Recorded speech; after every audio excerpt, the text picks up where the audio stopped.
Heartland Waterfowl presents Behind the Blind Podcast.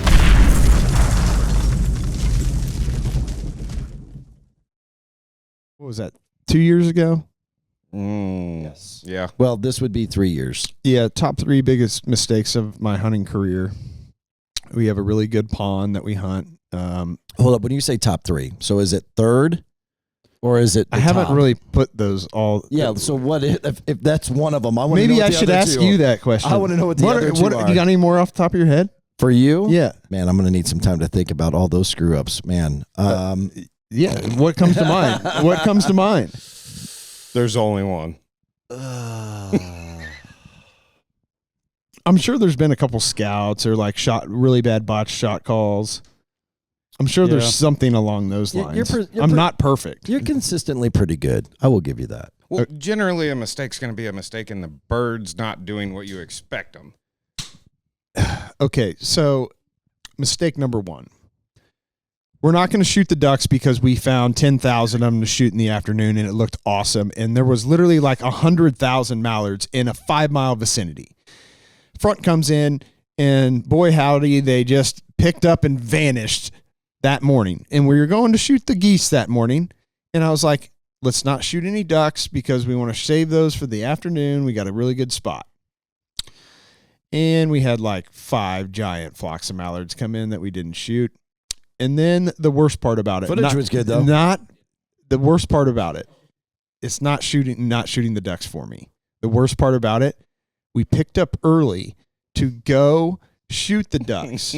While we're picking up, the honkers came. The geese are just trying to pile in. It was like insult to injury. We literally there was no point in even going out there in the morning. Yeah.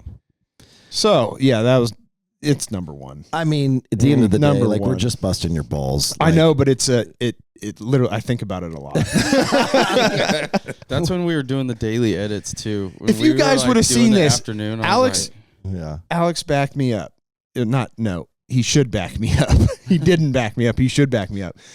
It was one of those deals, like it was like a 40-acre small cornfield, waterway through it, perfect hide. And we knock on this guy's door, like there's no way he's going to let us hunt right behind his house. And he's like, sure, go right ahead. I'm going to be gone the next couple of days. Just let yourself in right there by the gate and go right by the cattle. Mm-hmm. And you're like, this is not supposed to work this way. Mm-hmm. And there was hundreds of thousands of ducks in that 5-mile vicinity. Hundreds of thousands. A lot. I mean, there was 100,000 lions plus. and tigers and bears. Oh my! Now you're roll the footage. Roll the footage. Literally, Sean saw it literally 2 days prior. I know. And then I know. the front rolls I in, saw and the those footage, too. literally all those ducks were gone.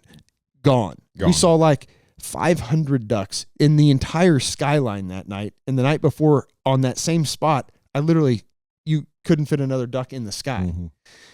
But anyways, it's probably safe to say I won't ever let that happen again. I don't think you have much control over it, honestly. That's no, what I'm saying let's not shoot the ducks when they come in. Oh, yeah. Like we weren't also expecting ducks, but you always shoot ducks on that pond, right? But not There's like always that. A few, yeah, not like that. Yeah. That was just one of those, like, hey, we're going to screw over Logan today. Let's just see how we can make it happen. Do you remember the trail going in there? How we cut all those trees to get in there, and then literally to get the side-by-side all the way down onto that pond bank. It was like this close to get it through. Do you remember that? Yeah. Oh, yeah, well, it's like that every time we go in there, actually. Right. We hunted a lot. Yeah. It's good for us to come there and hunt once a year. It seems like one year you actually backed up the trailer along the dam all the way back there. Didn't you back it up the whole way? Yep. Yep. We backed up in there, and then you get down there, and that gate that you should have been able to drive through and turn around was wired shut. Mm-hmm. So you had to back all the way back out. Wow. Hey, so let's get this podcast officially started. Welcome to the Behind the Blind podcast from Oklahoma with SBAR Outfitters. Sean Wood, Dakota Thurn, Logan Burditt. I'm Ronnie Philips. The Behind the Blind podcast brought to you by Double TT British Kennels. For more than 20 years, Double TT British Kennels have imported dogs from Great Britain to build superior bloodlines. Their top-of-the-line dogs are proven in the field in major field trials. You can learn more at britlabs.com and tell them Heartland Waterfowl sent you. We got them today! Yeah! He's excited over geese. You were more excited there than you were during the hunt. Just trying to bring a little energy to the episode here, Logan. I'm just kidding. Just got to give the people what they want. Man, I cannot wait to see the footage from today's hunt. We are off to a fantastic start here in Oklahoma. We crushed the ducks the day before. We were on a lesser hunt today. And we did partner up with some friends, some clients with SBAR. Great guys, by the way, because there's a pretty good chance they're going to watch this. We thoroughly enjoyed our time with them. Some of the best clients SBAR has. They come from all different parts of the country, from Minnesota to they had a smorgasbord. New Mexico, Florida. Yeah, Florida. There were some Florida guys in there, and man, they were awesome. And they could Good shoot, dudes. they could kill. We had massive groups of lessers that were working the spread, and we probably reigned. Well, it was right at 100, wasn't it? I think it was 110 with the snows. 110 with the snows. Or I should say Roskies. They're all Rosses. Yeah. In three or Four. four volleys. It was four volleys. Yeah. That's incredible. Was it 16 guns total, I think? Yeah. Well, If the guides were actually shooting. yeah, I don't know where we stand on that. Yeah, I don't either. But anyway, the point I is, can't remember how many people we had. It was a lot. No. it was incredible. It was absolutely incredible. Why don't you kind of reminisce on the day, Logan? Yeah. Where do you start? Yeah, that's the thing. So the wind was Key. ripping. Yeah, it was ripping.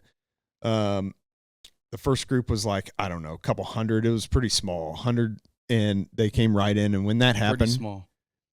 for generally speaking, for lessers, right? Like Mhm. we were on a good feed.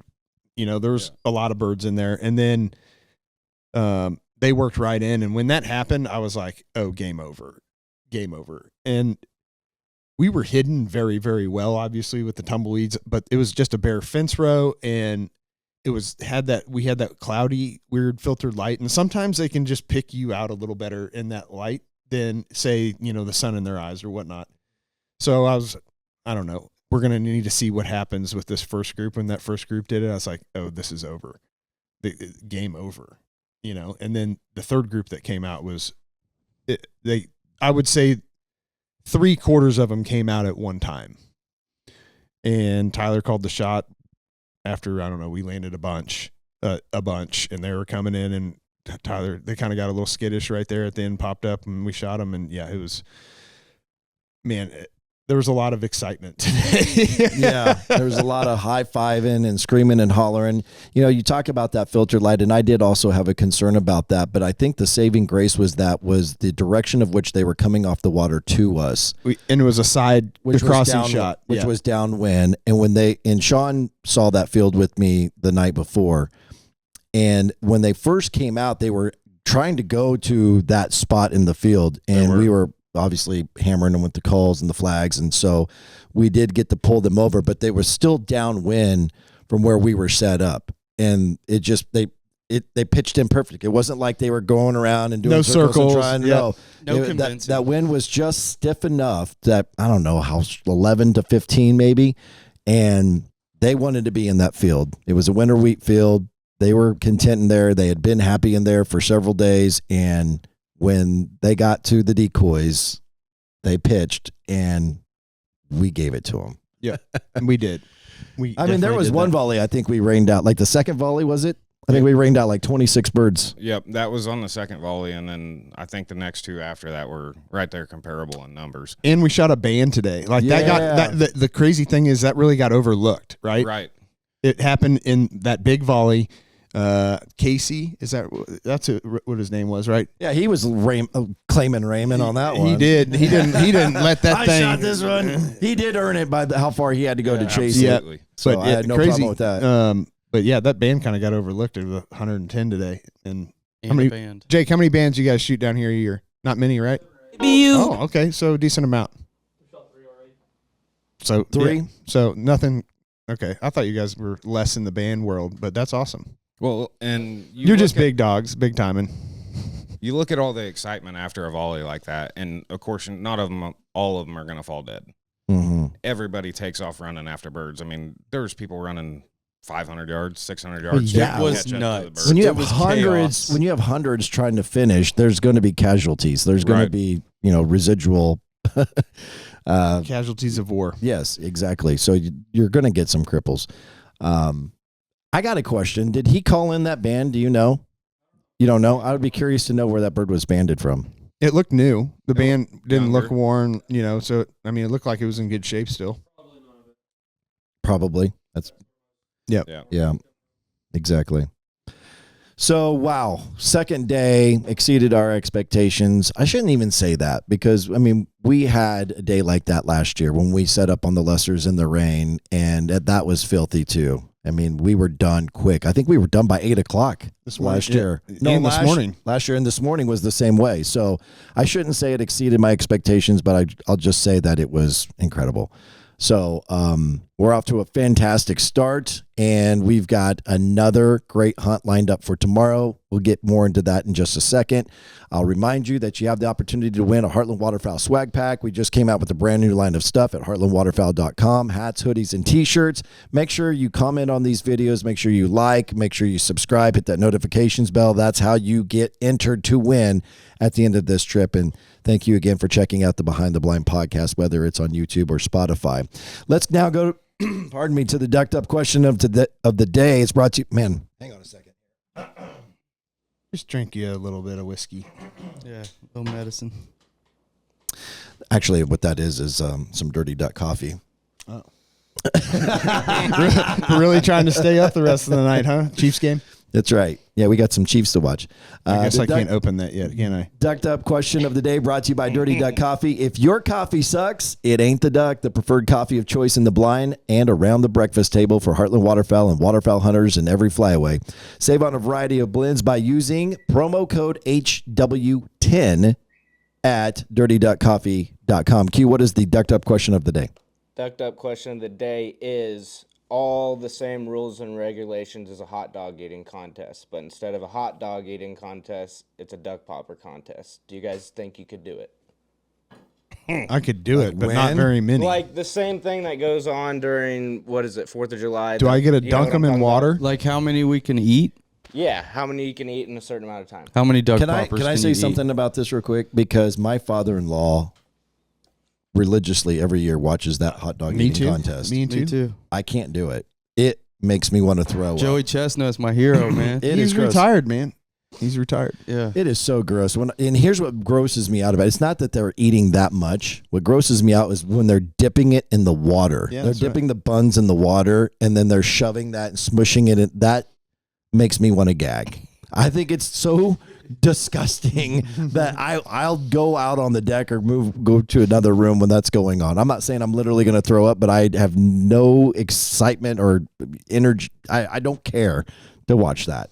You social distance from that. I do. I social distance myself. So, but to the question, how many duck poppers could I eat? Is that what I don't even Baker's dozen. Baker's dozen. I'm not going to eat. Hold on, wait a second. Are these teal or are these mallard? Because that's a big difference, dude. Well, of course it is. I don't know. Ask the guy asking the I always question. cut the don't know. mallards up It's just- anyway. Yeah, me too. It was generic. So, like, I don't know how many hot dogs they have to eat in Like, that competition. Joey Chestnut or Can we get some research? Hey, Kobayashi ate Are- like are they- 60 or 70. Are these mild jalapenos? Oh my gosh! That's important. What kind of really bacon? is. What kind of bacon are you you wrapping guys it are in? really splitting hairs down Yeah. here. Well, it's a ducked up question. You're I going to get get a it. ducked up answer. I get it. I don't know. I do love duck poppers. I could probably, I bet I could eat 20 of them at least. 20? Yeah. That's a lot of poppers. That's a Yeah, lot. because it's not a full duck breast. That's a lot of pain. If If the pepper, that's why I asked about I the have a peppers. If the question. peppers aren't hot, Okay, I got it. I they're have a just question. Regular I have a peppers. question, if you were at your possession limit and you had a really good duck feed the next morning, could you eat your possession limit and duck poppers in order for you to go hunt the next morning? how many poppers do you think you can get out of one breast? Maybe two or Research three. says it's 51 hot dogs in 10 minutes. Oh, there ain't no way. There ain't no way. 10 minutes. No. Yeah. Joey Chestnut and Kobayashi, I thought ate more than that. Like I thought they were eating like 60. I'm telling you what I think I could eat. There's no possible way I could eat what is equivalent to that many hot dogs and duck poppers. Not a chance. Okay, could you eat your limit? They're widgeon. Okay, Joey. Yes, I could do that. Joey I'm pretty sure Chestnut set the record with 83 hot See, dogs. I knew it was way more than Wow. that. 83 hot dogs Yeah. And buns and buns. dunked in water. So gross. Just dripping in water. so disgusting. Soggy buns. Yeah. All right, let's move on from Yeah. that. All right, you have anything else to add to that, guys? Yeah. No. That's a pretty ducked up question. Come on, Q. Come on, Q. It's all right. Ronnie ate his. We're gonna make him eat his possession limit tonight. Fantastic. You want to hunt those widgeon on Tuesday? You better start eating. Okay. Get me some bacon, some jalapenos, cheese. and some cream cheese, and I bet I could do it. I bet I could. Little slap your mama. All right, so we had some badass things happen today. We've had some funny things happen today. We've had some really good vibes today, which brings us to the outlaw moment of the day. America deserves a new light beer. Oh, sorry. I should probably crack this. Cheers. Sorry. Moving on from the Dirty Duck coffee to the outlaw beer. I'm getting there. I will say my first beer back is going to be an outlaw beer. Yeah, For the brand. You've earned it. For the brand. You've earned it. America deserves a new light beer. Outlaw Mile High Light Beer, brewed by Tivoli's Brewing Company in Denver, Colorado. The official beer of Heartland Waterfowl. Find them at outlawbeer.com. Available now at most beer retailers. And if not, be sure to ask them to begin stocking Outlaw Beer immediately. Wow, so many things that we could choose to be our outlaw moment of the day. You know what? We never start with Q first. Let's go to him. What's your outlaw moment of the day, Q? All right, so the obvious answer would be the hunt in general, right? But mine would probably be how excited Jake and Tyler just get when, right after it Damn happened. it! You stole mine. You literally It's stole just- mine. It's an adrenaline. Come You first feel to me like- next time. You feel like you're a part of a team like football again. So it's just like somebody makes a big play, and that's basically what it is. You know what I mean? Literally, they were the most excited. The ones that do it every single day were the two most excited ones there, and that's what it's all about, right? I'm a little, actually, after that happened, pissed off that they weren't excited about all those widgeon the day before. That's just kind of being selfish. I need that kind of energy on a duck hunt. Jake and Tyler, come on. Logan, you got an outlaw moment of the day? Well, I did. Well, okay, we'll move on. I will. Yeah, I mean, okay. So actually, with the wind today, I also expected the birds to get out a lot faster, and they didn't. And we took advantage and shot well.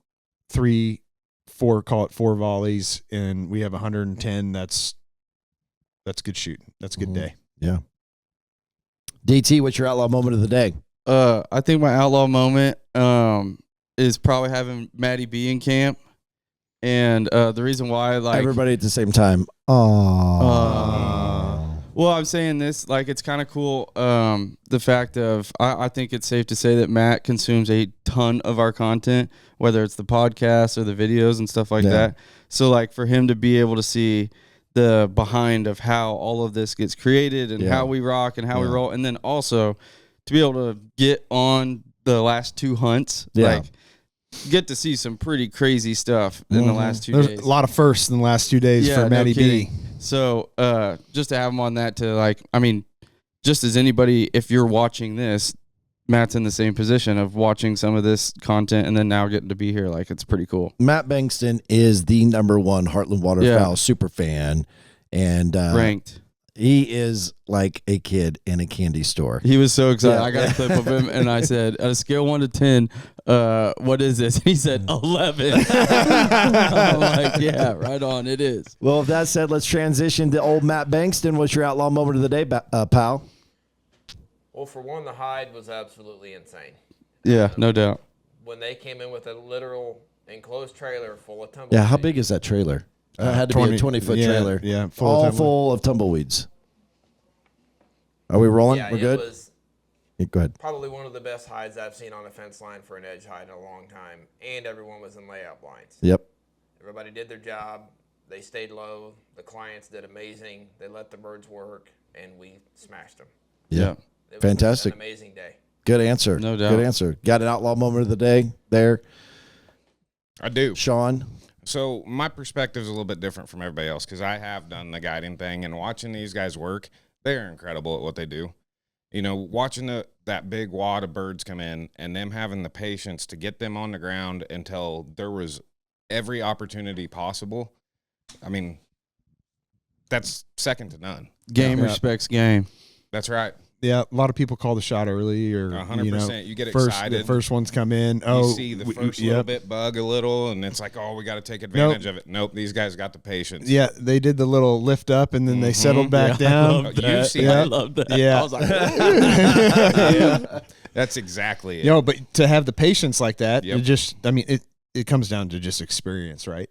I got 100%. I got a question for you, Sean. So, how long have you been guiding for Tornado Alley? About 10 years. 10 years. Okay. So, I mean, it's not your first rodeo, and you've not only guided, but you've been on guided hunts. Absolutely. What, in this is maybe for you to expand on what you were just saying, but what is something that you have seen being outside of, it's not outside of the flyway, but it's a different type of waterfowl hunting here, right? We talked about that in the 100%. truck. What are some of the things that maybe you've learned or you've recognized that you can take back home to, or just appreciate outside of the answer that you just gave? Man, these guys work hard to find these birds. Yeah. You know, at home we're spoiled. We can see birds from 10 miles away and they're in big groups, but you know where they're going. Around here, I mean, we drove for an hour and didn't see a bird in the sky. You know, that's a lot of windshield time, and to feel so defeated to not see a bird at the end of that. Yeah. I mean, that's hard. That's Yeah. hard work. It's hard to keep your motivation. It's hard to keep good spirits. It's hard to keep being excited about it. Right. No. And getting that reward like today, I mean, that's what makes it worth it. Yeah. No doubt. Yeah. You asked them actually when we first got here, what kind of their scouting radius is. Right. And they said, well, we go an hour this way and up to an hour and a half that way. Yep. That is a big territory. That's big. That much bigger than what we do back home. Well, you think an hour driving down the highway. I mean, when you're driving back roads and gravel roads, and of course, Oklahoma roads are the best in the world. I mean, that's going to take you 3 hours to go that 1 hour. Mhm. And that's dedication. Right. Them guys are nailing it. Yeah. They do a great job. Grinders. Yeah, they fit. They hunt like us. That's Yeah, right. Exactly. Yep. All right. So my outlaw moment of the day has absolutely nothing to do with hunting. My outlaw moment of the day is going to the Miami Dolphins, because we're going to get into fantasy football here a little bit more, but I'm playing Joe Palumbo this week, and this is the last week of the regular fantasy football season before the playoffs start. And the first two places get a bye, and I'm in second place, so I want to keep that spot, so I get a bye for the next week. Well, Bragger. Joe was beating me until Miami took the game to overtime, and Tua started throwing the ball to three guys that I have starting for the Dolphins: Juno Smith, Devon Achane, and Tyreek Hill.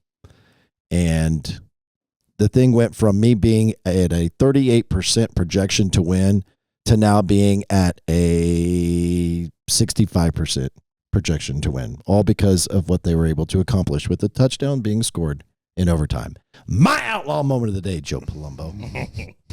There you Take go. that, Joe. Yeah. You deer hunter. And I got to be careful because I know Karma's going to be a bitch. He's got Jamar Chase that plays tomorrow night. Yeah, and you're who knows? screwed. You're screwed. He's going to put up Joe. 40 points. Joe, we need a big week. Me and you, Burrow and Jamar Chase. Let's go.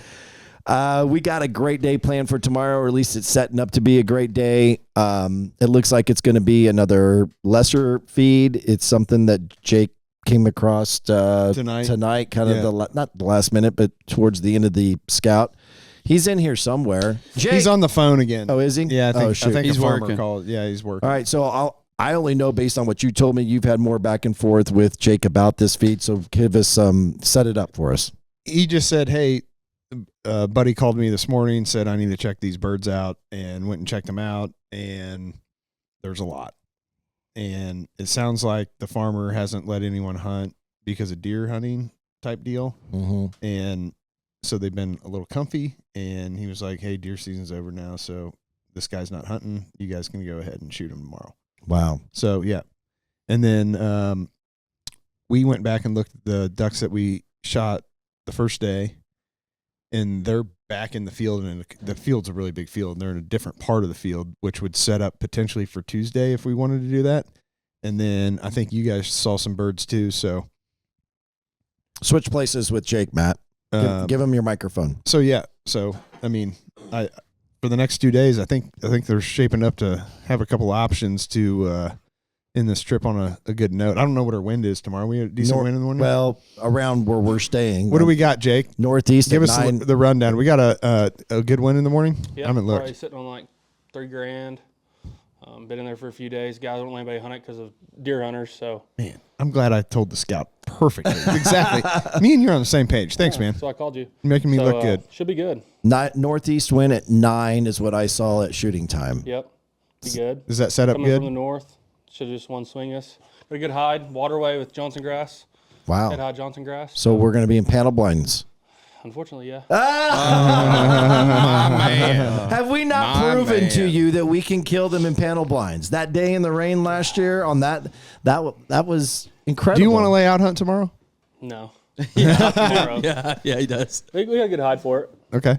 Is there Like I tumbleweeds said- around there? Like when you get a whole trailer full of them, right? Yeah, we'll So take we'll just something stack those up. I mean, they're on the payroll now, right? Yep. They just got put on payroll today. Whole I mean, if you trailer really worth. think we need to lay out, we'll lay out. No, I mean, we can get away with A-frames. Like, there's enough Johnson grass. It's kind of just blotchy through there. Yeah. And it's good Johnson grass. I mean, from the road, it looked like it was 6 foot tall or so. Yeah, he was FaceTiming me earlier. Look Three good. $3,000 are in there. Yeah. 3G. Nice. Ronnie, put that in perspective from last night. He told us there was maybe Two. $2,000. Exactly. Two. Yeah, Which you guys there was need to learn more- how to count. Which there was hey, the more good than- thing is you They're guys on the low you side. err on the right side. Yes. I told Sean that too, I mean, remember? I just kind of go off how they set up in the field, and that's how I get my numbers. Well, I can How much I upfield can they got. promise you that third flock we had today was more than what you said was in the field. No. Yes. No. It was not $2,000. We did not have $2,000. Okay, that was not at the right on top of us. 2,000. No, I'm talking about when they got up and there was that Yeah. black mob. There was at least 1,000, 1,500 in it. Yeah. I mean, I agree with that. Okay. All right, you're getting closer. But we decoyed what? 250 the first time? Yeah, yeah. Mm-hmm. Enough. 400 the second time? Yeah. I mean, that's probably around $2,000. Not too far off. Okay. Okay. We're north. All And right. we probably recycled those birds, so we shot them. They probably went right back. Definitely to the the last group that we were just watching where we're going to shoot into them. Yeah. That was recycled birds for sure. Oh, 100%. Okay, Yeah. I got a quick question because while you were back there and on the phone, you didn't get to hear us talk about it. But what the hell was that? There was a fly. Oh my god! It scared the shit out of me. I thought I dropped a beer or something. The outlaw moment of the day for Q was the excitement you and Tyler had after getting into those big groups of lessers. Oh, yeah. And the big rainouts. Is that happen a lot with you guys? I mean, be honest. Like, you were that excited. So do you just get that excited every time it happens? Or does that many birds finishing like that happen regularly with you I mean, guys? that's what we try to do. I mean, we like to shoot them on the ground. That's our job, put them in the decoys on the ground. Right. And so we wait. I mean, like, a lot of guys would have called that 10 seconds earlier. Yeah, we were talking about that. We were literally You know, just talking there's about 50 in the decoys, 60 in the decoys. Hey, that's enough for us to shoot. Why not put 200 in there? Mm-hmm. It puts on a better show. I mean, you don't get to see that every day. No. I mean, we're lucky enough. We get to see it more consistent than a lot of guys.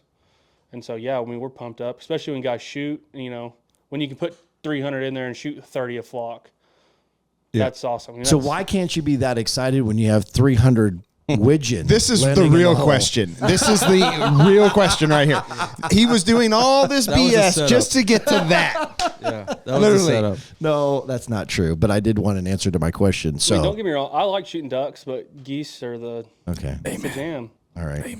See? I'd much rather shoot a goose than a duck. Look at this smart guy. Oh, moving on. Moving We're on. just going to move on. No one wants to agree with me on this. Your widgeon. We'll go shoot the Moving widgeon. on. Well, you did a great job today. Thank you. And your team. You had Absolutely. Brock and Jake and Tyler and you and or did I say Jake? I meant Jack. Am I missing anybody? Nope. Nope.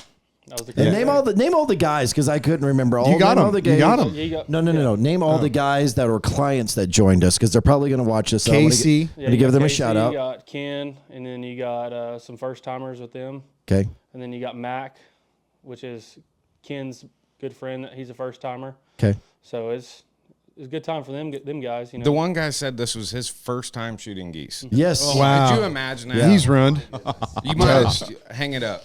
Yeah. You're never going to Ruined. see something like that Yeah, again. absolutely ruined. I mean, like Ken and them, Unless you come back. they went on they were up in Kansas shooting pheasant, and they're like, hey, can we come down for a couple days early instead of driving back home and wasting time?